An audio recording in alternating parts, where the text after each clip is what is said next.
Assalamualaikum friends, today I will discuss how to fix UC browser app is not responding in your Android.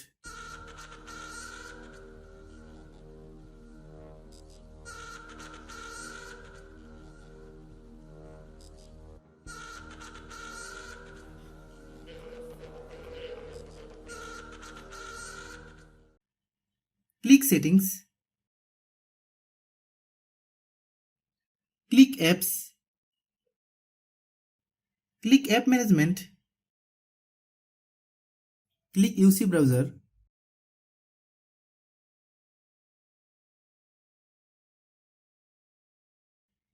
click storage use,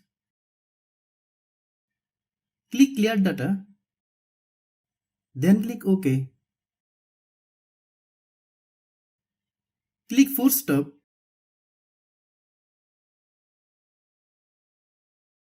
click about device, click storage,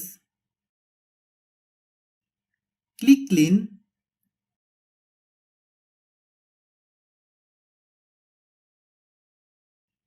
click clean,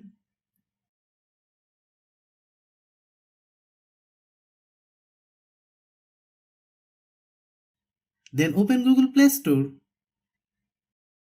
then search UC browser, click UC browser. If you get any update, please update.